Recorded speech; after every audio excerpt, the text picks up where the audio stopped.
Assalamualaikum warahmatullahi wabarakatuh. Selamat pagi anak-anak. Sebelum kita memulai pembelajaran hari ini, marilah kita bersama-sama membaca doa terlebih dahulu. Bismillahirrahmanirrahim. Allahumma ilman nafi'an wa rizqan thayyiban wa amalan mutaqabbala. Amin. Alhamdulillahirabbil alamin.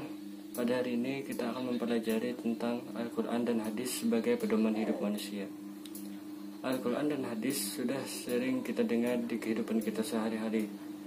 Ibarat dalam suatu perjalanan, Al-Quran dan hadis merupakan sebuah peta atau petunjuk bagi kita untuk menuju ke kehidupan yang lebih baik, yaitu dengan mengamalkan segala ajaran yang terdapat di dalamnya.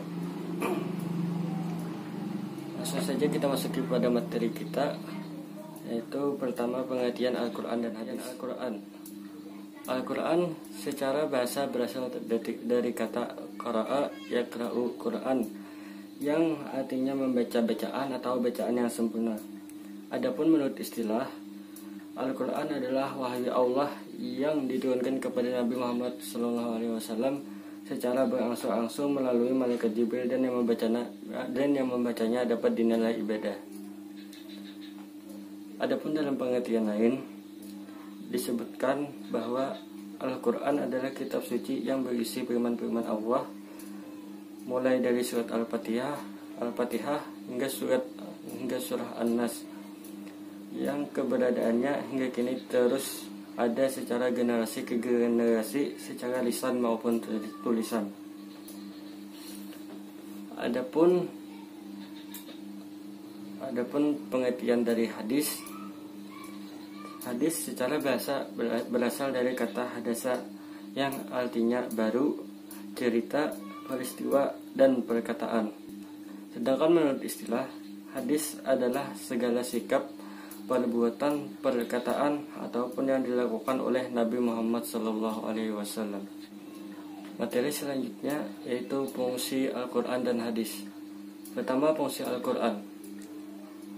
Fungsi Al-Quran yang pertama yaitu sumber ajaran atau hukum Islam yang utama. Contohnya tentang makanan halal dan haram. Yang fungsi Al-Quran yang kedua yaitu sumber ilmu pengetahuan.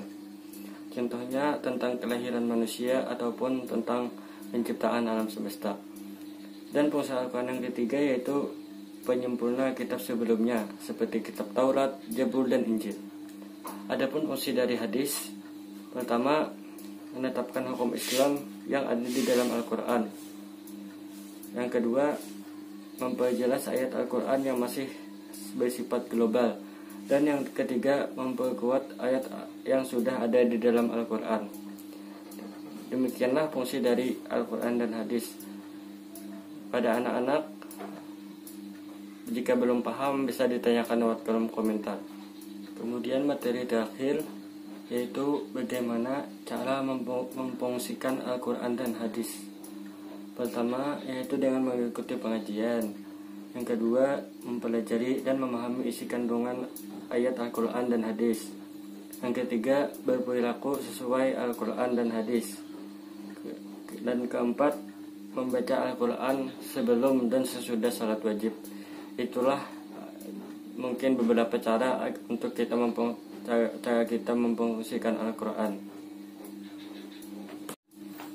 Sebelum Bapak menutup pembelajaran hari ini, Bapak akan menyampaikan beberapa hikmah yang didapat oleh orang yang membaca atau mempelajari Al-Quran.